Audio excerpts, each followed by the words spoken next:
Now, let us enter into power manifestation, the power of consciousness over matter. This is an extraordinary power of the third eye. Feeling the vibration of an object,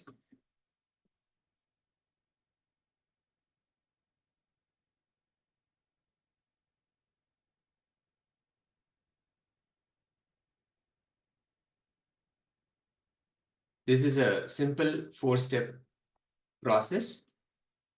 Open the Living Enlightenment book and receive a powerful cognition. Turn on the video recording. Place a coconut on the palm like this.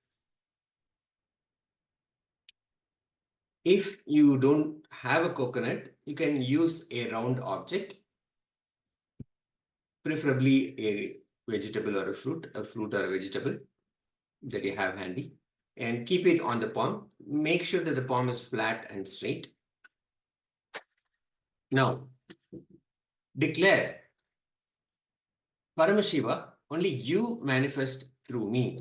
I consciously declare, all my confusion, all my delusion, let it all be wiped out. It will all completely be wiped out from me. Let only you manifest in me.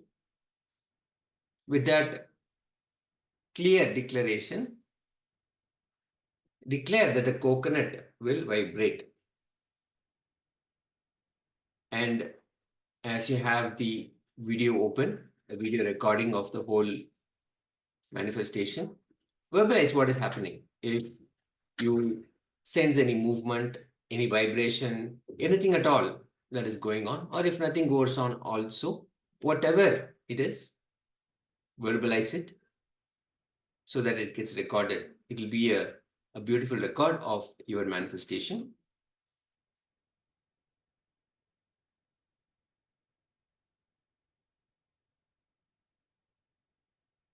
Intensely chant the Mahavakya, Om Nityananda Paramashivoham, again and again, bringing you back to the space of I am Paramashiva.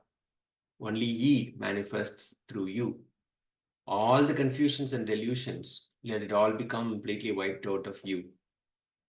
Again and again, coming back to that space of I am Paramashiva. Om Nityananda Paramashivoham.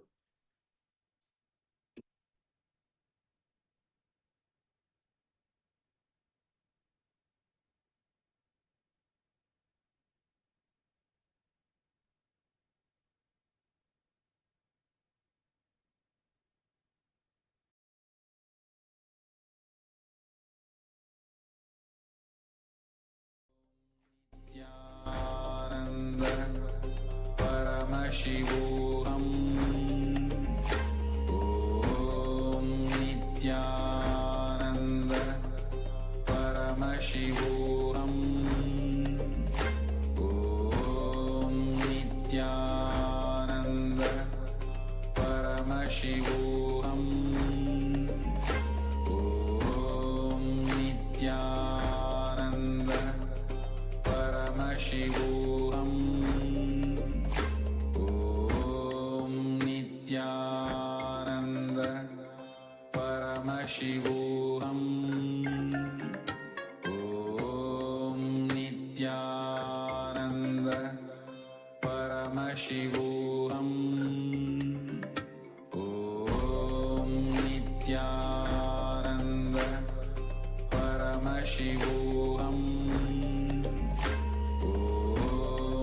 Nityananda Paramashivoham. Nityananda Paramashivoham. Om Nityananda Paramashivoham. Om Nityananda Paramashivoham. Om Nityananda Paramashivoham.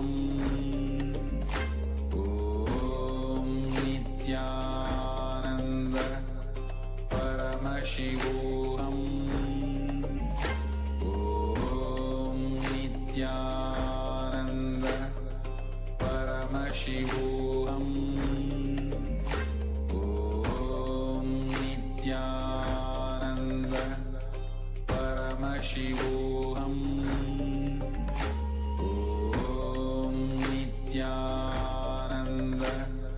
Paramashivoham Om Nityananda Paramashivoham Om Nityananda Paramashivoham Om Nityananda Paramashivoham Om Nityananda Paramashivoham Om Nityananda Paramashivoham Om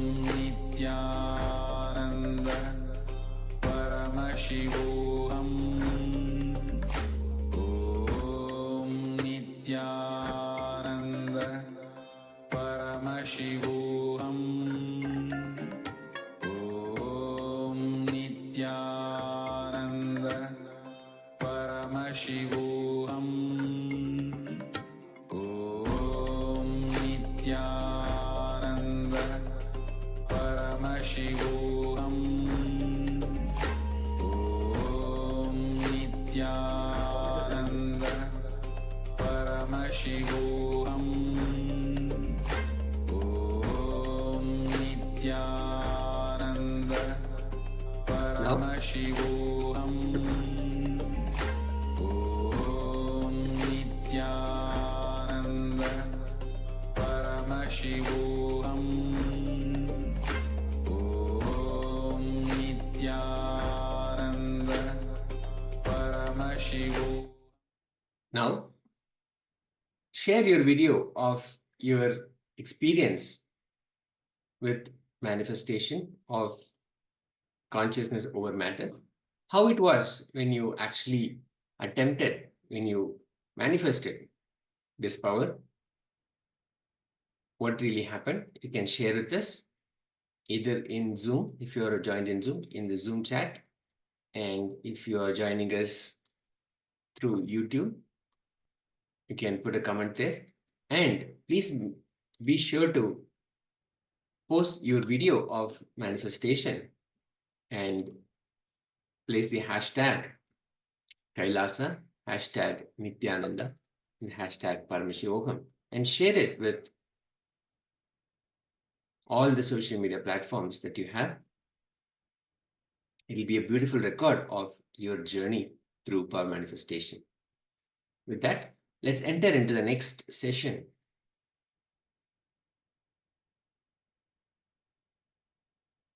Just wanted to make sure that you have a couple of moments to upload, update your experience with power manifestation while we get ready for the next session.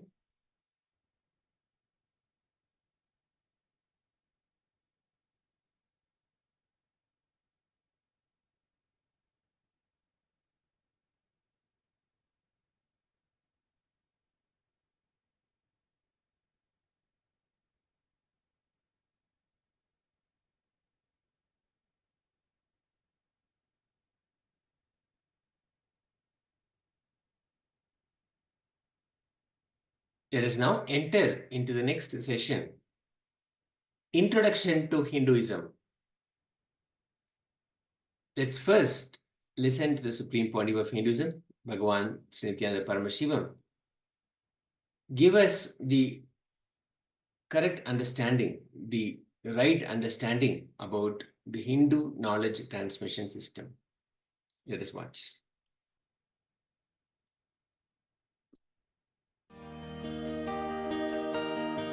Hindu knowledge transmission is totally different from anything known to the world by the name education.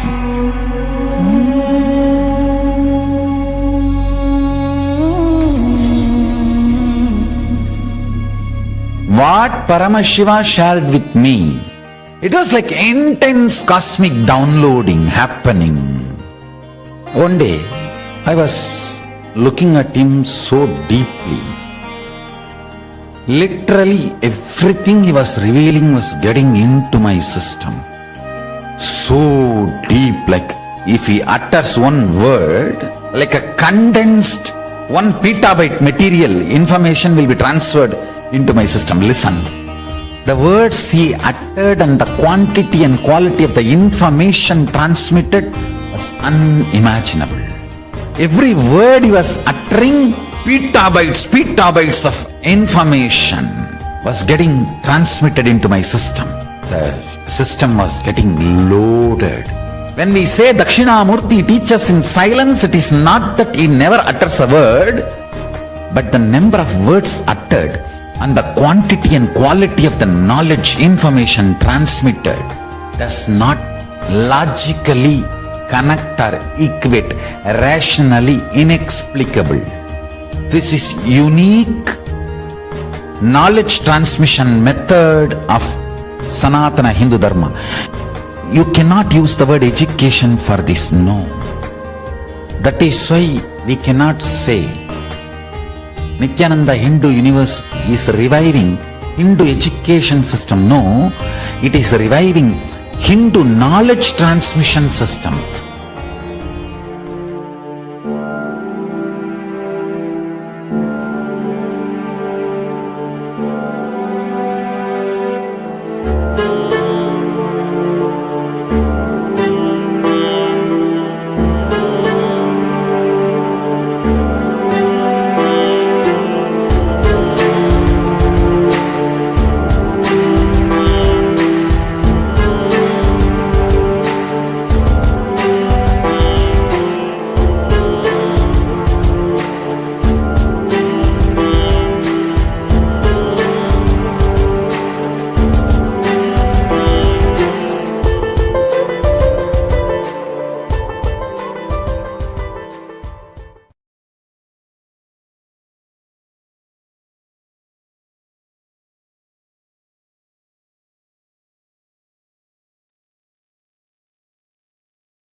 The Hindu knowledge system is extremely life positive. It is non-violent. There is no ever any money making out of knowledge, and it is absolutely contributing. The source scriptures of Hinduism, the Vedas, are the pure science of enlightenment, and the agamas are the applied science, the practical knowledge, the practical technology for Vedanta thought currents. Vedas and agamas are not separate. Combined, they are the source books of Hinduism, given the status of Shrutis, carrying the ultimate scriptural authority, Shastra Pramana. From Shiva Samhita of the Vedas starts the whole agamas. So it is always used in the same vein, Vedagamas. Agatam Shiva Bhaktrebhyo Gatam cha Girijamukhe Matam hi Vasudevasya Tasmad Agama Uchyate. That which has come from Shiva's mouth and directly heard and received by Devi Girija, Parvati, which has been ordained by Sri Vasudeva, Vishnu, to govern the world. Therefore, that is called Agama. Vedita kila shastrartha saddharmartha nirupanat darshananam pramanatvad veda iti ityamidiyate. We'll repeat. Vedita kila shastrartha saddharmartha nirupanat darshananam pramanatvad veda ityamidiyate. Because it determines the purport of all the communicated Vedita scriptures and of the sacred Dharma, and because it is a standard direct evidence of all philosophers, darshanas, it is called Veda or the truth. There are 108 agamas revealed by Bhagavan Paramashiva over 60,000 years ago. Out of these, the 28 main agamas and thousands of upa-agamas. Upa-agamas means the sub-agamas. And then there are the 64 tantras and the 16 nigamas. Over 20 million verses available, all of these put together. There are 4 parts of agama. The first is the Jnana Pada or Vidya Pada, the sacred knowledge section. The Kriya Pada, the second part, is about the sacred rituals, the actions that connect you to Paramashiva. And then the third part is the Yoga Pada, the original science of yoga, which reveals the Shashtanga Yoga, the 6-limbed yoga, which is directly delivered by Paramashiva. And then the Charya Pada, the enlightened lifestyle, detailed techniques about everyday techniques, everyday walk of life, how to wake up, how to dress, how to keep inner space and outer space both clean and pure. Kriyacharya samopetam yoga jnananvitam param. This is a supreme scripture associated with all the 4 sections, Kriya, Charya, Yoga and Jnana. The Jnana Pada is truths of Paramashiva entering into individual through transformative, powerful cognitions and power manifestation, which is exactly what we do in every session here. The pure knowledge, Vidya Pada, is divided into 3 portions. Jiva, the self, on 5 states of consciousness, the science to achieve oneness for the self, to achieve oneness of Paramashiva. The second portion is Ishvara or the Lord, the divinity and powers of Paramashiva, the different dimensions of Paramashiva, the way he empowers his energies and incarnations and runs the entire cosmos. And then the Jagat or the universe, the Hindu cosmology, the various planes of existence, the Maya. Satsang has the incomparable blessing of having the opportunity to receive an incarnation's energy, which simply awakens the deepest inner potential energy inside every human being, the Kundalini Shakti. Sound physical health, mental health, joy, and peace happen spontaneously. Vedagama Purananam Dharmajnanai Kabodinam Patanam Pratyaham Yatat Tritiyam Shilamiritam. Regular or daily recitations, study and internalization of the Vedagama Purana certainly cause the awakening of the pure knowledge and consciousness of Dharma, the eternal cosmic law, and Jnana, the pure science and knowledge. This is known as the third Shila. When you understand the science of Kriya as per the Agamas, every moment of your life will become more and more powerful, more and more intelligent, more and more energetic. When you practice Agama, Kriya Pada, you will develop tremendous respect for yourself. Puja is our personal time with Guru and Paramashiva. Puja is the ultimate stress buster.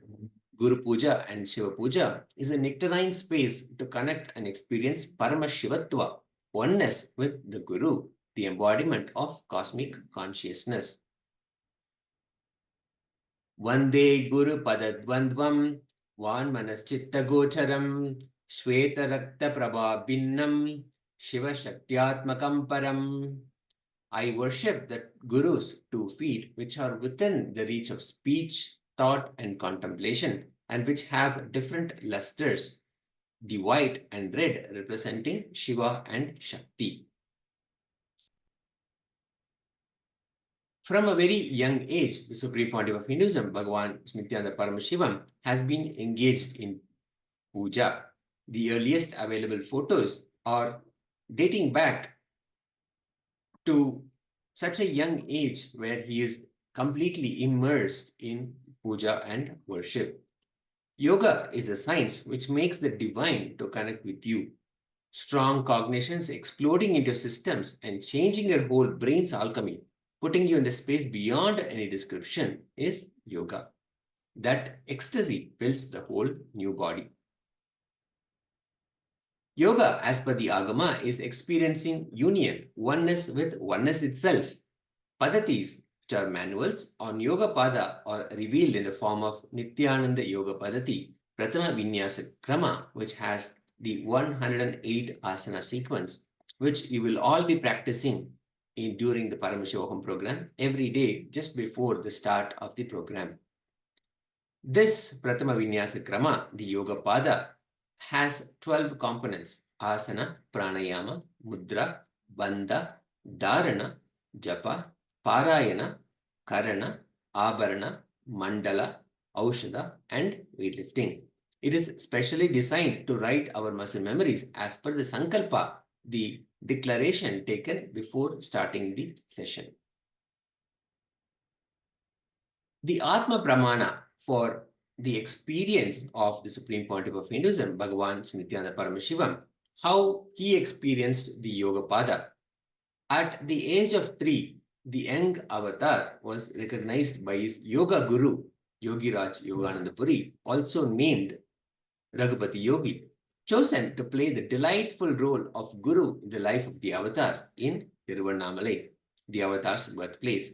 This marked the revival of authentic yoga back on planet Earth, yoga in its original form as prescribed by Adi Yogi Paramashiva himself in the ancient scriptures. Today, the avatar has established Nityananda Yoga as a mainstream science of authentic and enlightening method of yoga for millions of followers worldwide. Yogananda Puri left the body the same year. The avatar left Tiruvannamalai in higher pursuit during 1995. 1981 was also the year of blossoming of devotion in the young avatar towards deities, decoration, and worship, greatly inspired by his maternal grandfather, Rajamudaliyar Tata. In Tamil, Tata means grandfather. The Charya Pada of Agama, how it happened in the life of the Supreme Pontiff of Hinduism, Bhagavan Nityananda Paramashivam, as he himself summarizes. From the time you wake up till you go to bed, purifying your whole muscle memory is what Paramashiva is teaching through Charya.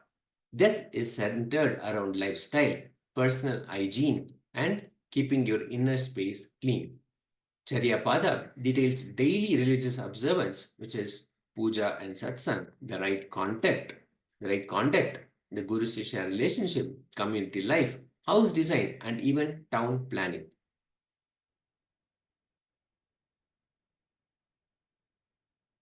Let us now listen to the Supreme Pontiff of Hinduism, Bhagavan Nityananda Paramashivam, giving us an introduction to the Agama, which is the spiritual science to manifest your reality.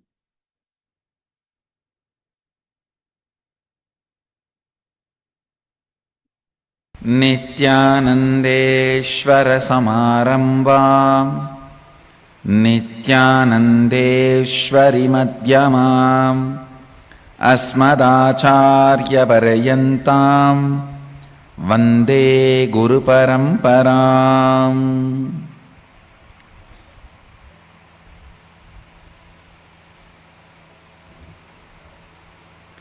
I welcome all of you with my love and respects.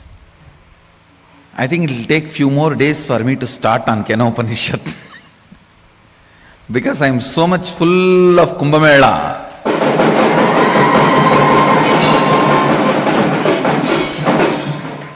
If I open the mouth, it is going to be Kumbh Mela.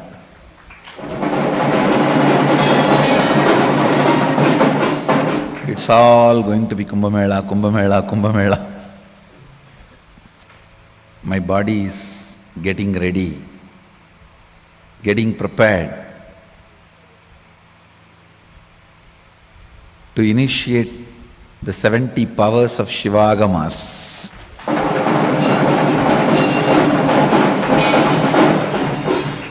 I can see actually Kumbh Mela is happening in this body.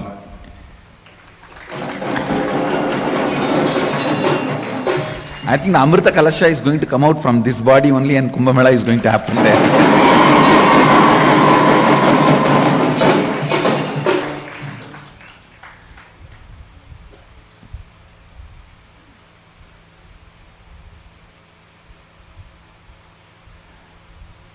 I think last 2-3 days Kumbh Mela is happening, especially from the Maheshwara Puja day, I think. From that day, or that Masi Maham, that's the day that it started. And from Maheshwara Puja day, I can see it in the body.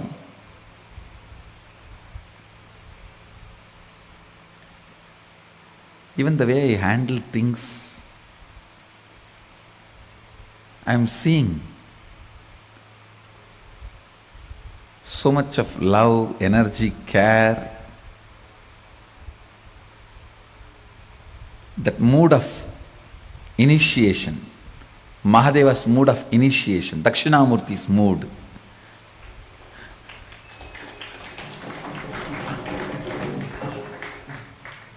Usually when I handle certain issues,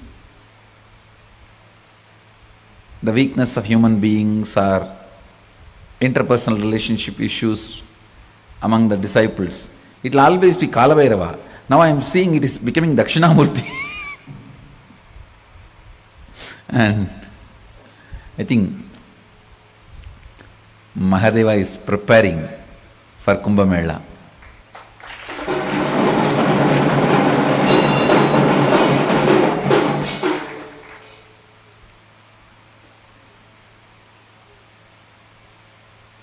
And you can expect in 1 or 2 days the spiritual practice to prepare yourself for Kumbh Mela. Because till 29th we have a time for people to register. After the 29th, maybe 1st March or 2nd March,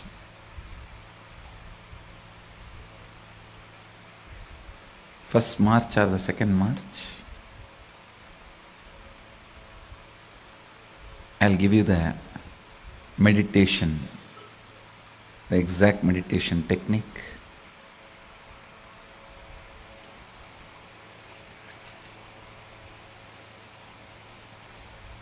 To prepare yourself, to start the preparation for Kumbh Mela.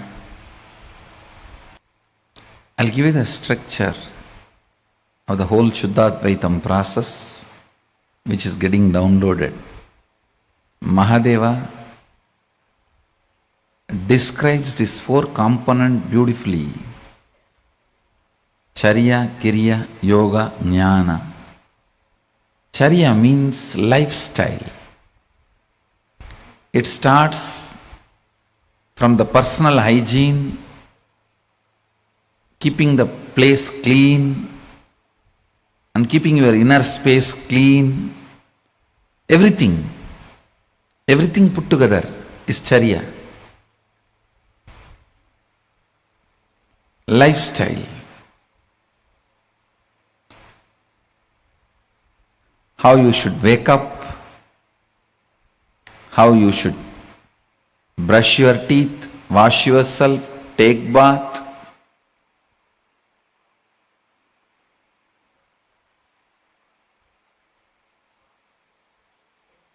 Everything.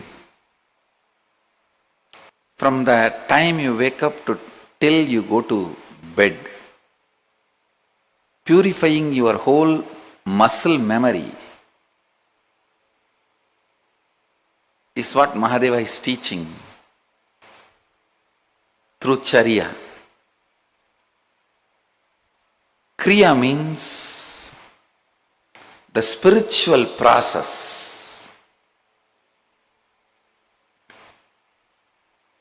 The spiritual process. Please understand, Agama is the only science. Even though science is a small word, I am using that word.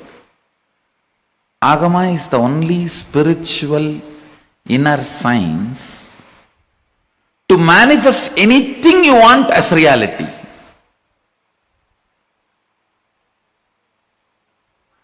If you want to bring God into a stone and want to make him live in that stone, there is a kriya. There is a process. If you want to heal your stomach pain, there is a kriya. There is a process. If you want to heal somebody's cancer, there is a kriya, there is a process. If you want to bring rain, there is a kriya, there is a process. If you want to stop the rain, there is a kriya, there is a process. You want to bring the sun, there is a kriya. You want to stop the sun, there is a kriya. Everything.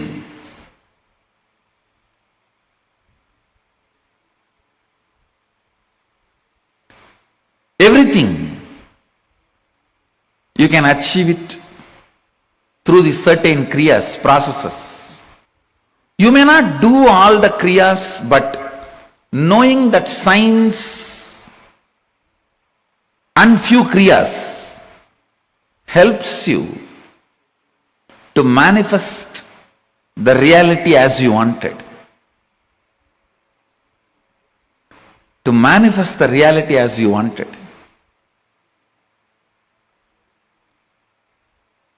To awaken completion in you, to awaken strength in you, to awaken joy in you, to awaken respect for yourself in you. That's one of the best things Mahadeva does in Agama.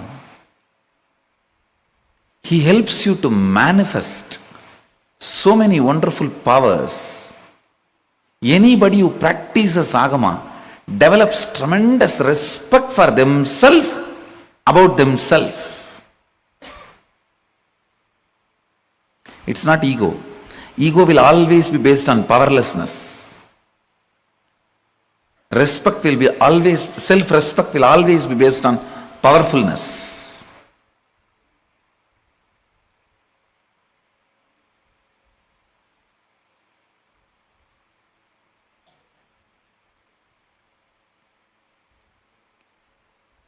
Every time when a problem comes in front of me, I only become more powerful by learning and expressing the method and solving it.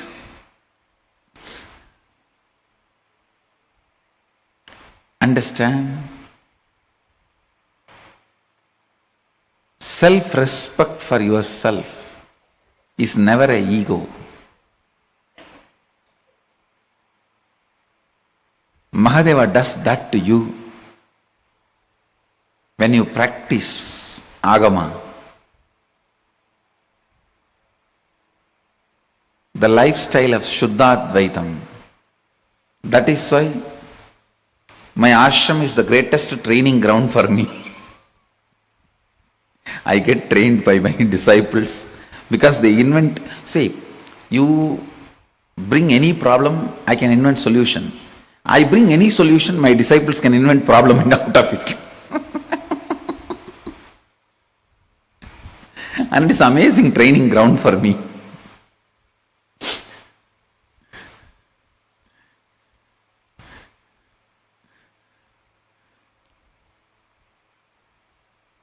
But fortunately, because Mahadeva is manifesting himself so much through this body, every problem only makes me more and more powerful.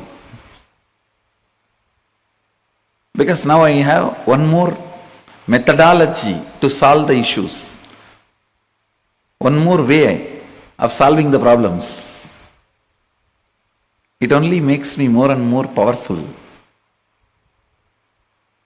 Actually, if you understand the science of Kriya, as per Agamas, every moment of your life you will become more and more powerful.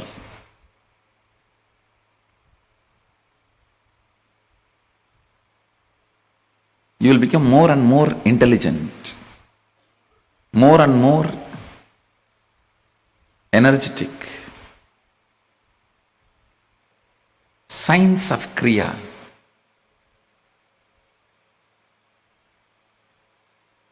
Actually, once you understand the science of Kriya, you don't even need to create the fire and pour the ghee. Just by changing your breath, you can manifest the same Agni from your body, and that Agni will manifest what you want as reality. You don't have to put rice and pour ghee into the fire. If you just put the rice and ghee into your stomach, the fire in your stomach, that Agni, you will manifest. What do you want?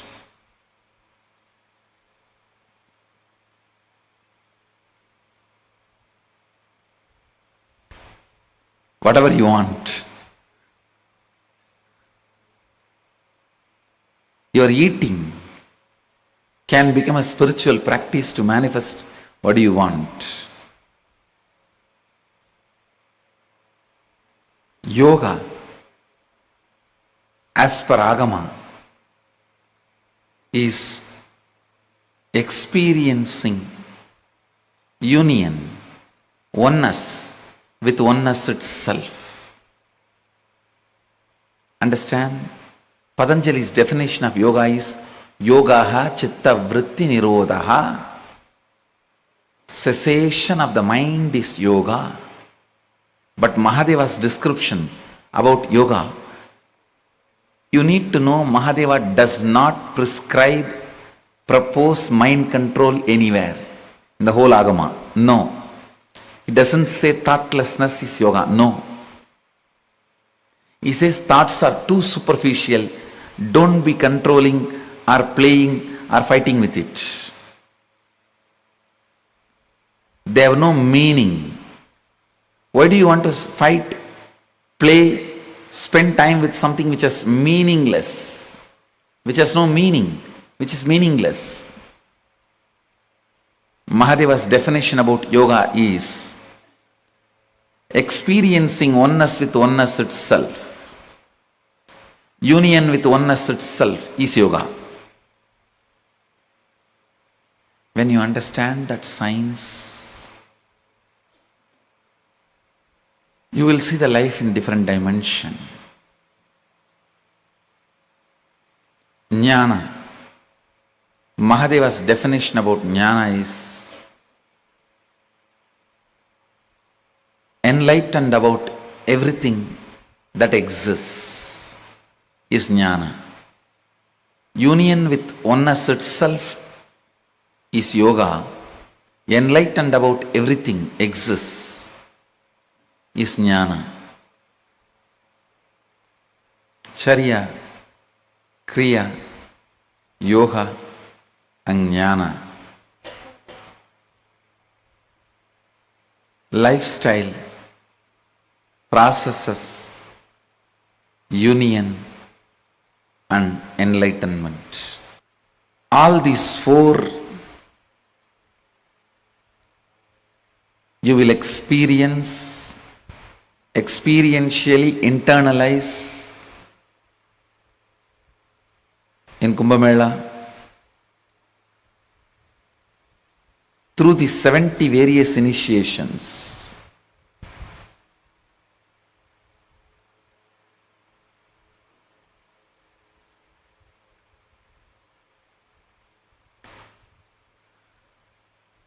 I think the more and more I try to describe more and more,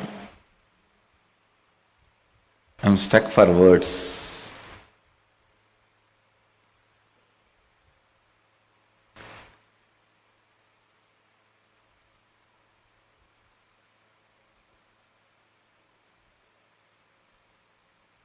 I should only say one word, just kidnap yourself by yourself to Jaini.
Now,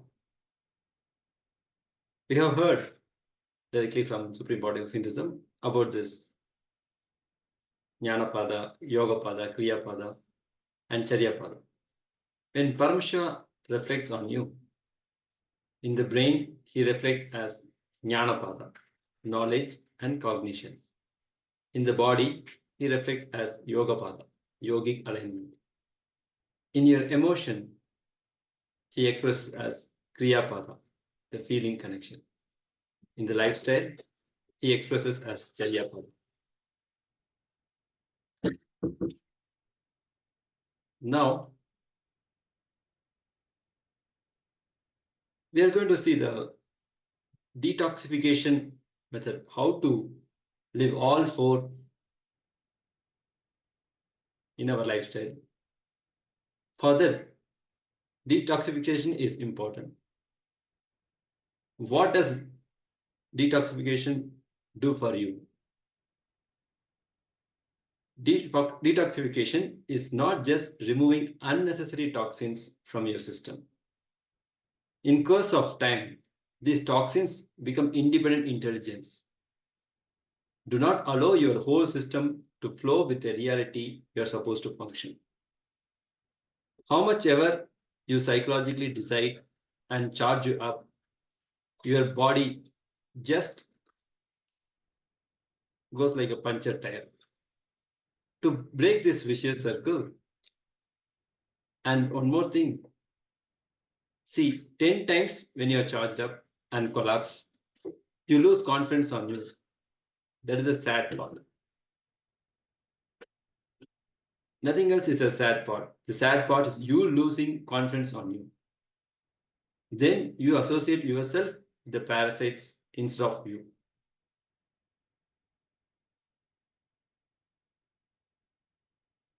Now, do I need to detox? The yogic definition says every one cell doesn't listen to your will is considered as parasite, anti-being. If you have problems like I want to be integrated, I'm not able to. I want to wake up, but I'm not able to do. I want to be always active, but I'm not able to.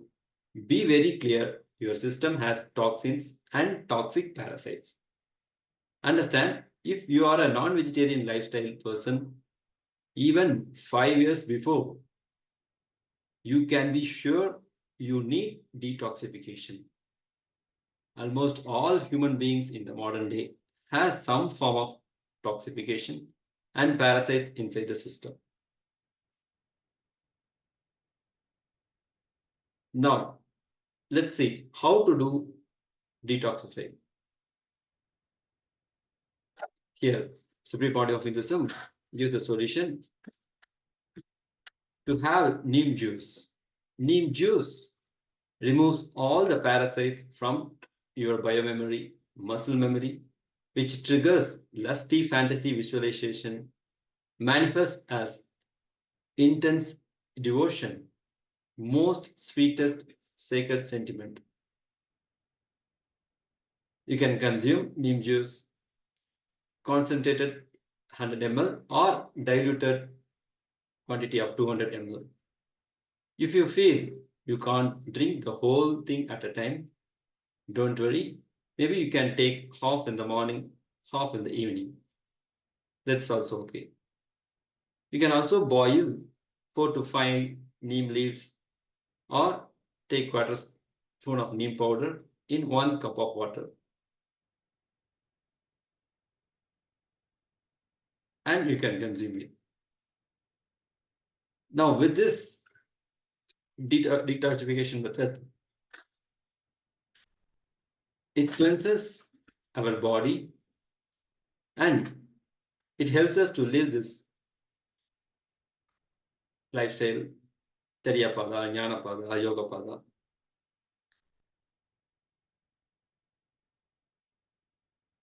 Now, let's enter into the power manifestation. Again, we are going to experience the power of conscious over matter.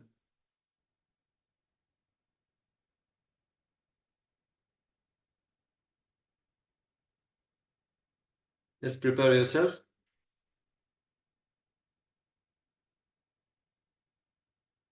Whatever the powerful cognitions Supreme Pontiff of Hinduism has shared, take one of the powerful cognition and place the coconut on your palm. Keep the palm absolutely flat. The pointy end of the coconut away from you. Declare yourself as Paramashiva, and Supreme Pontiff of Hinduism is manifesting through you. Consciously declare, let all my confusion, delusion, all be wiped off. Let only you manifest in me. Be in the prayerful mood and keep chanting the Mahavakya. Om Nityananda Paramashivoham. Om Nityananda Paramashivoham. Then declare the coconut. You can feel the vibration, and the coconut will move automatically. You can feel its energy and you can experience it. You can start recording the whole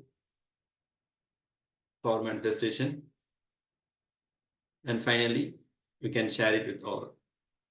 Now let's enter into the power manifestation.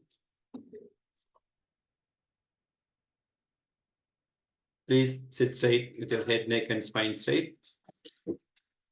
And place the coconut on your palm. Start chanting the Mahavakya.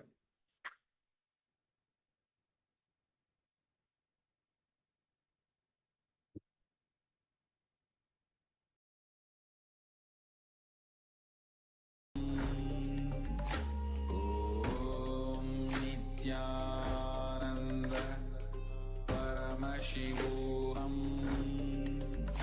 Om Nityananda Paramashivoham. Om Nityananda Paramashivoham. Om Nityananda Paramashivoham. Om Nityananda Paramashivoham. Om Nityananda Paramashivoham.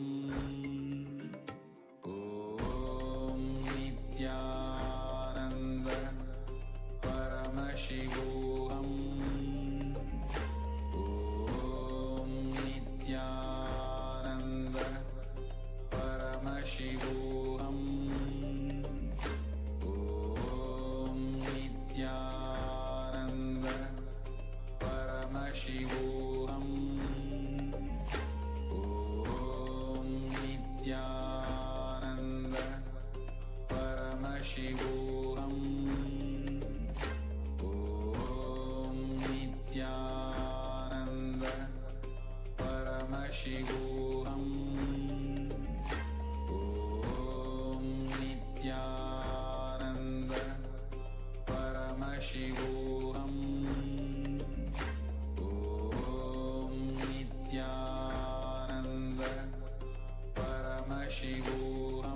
Paramashivoham. Om Nityananda Paramashivoham.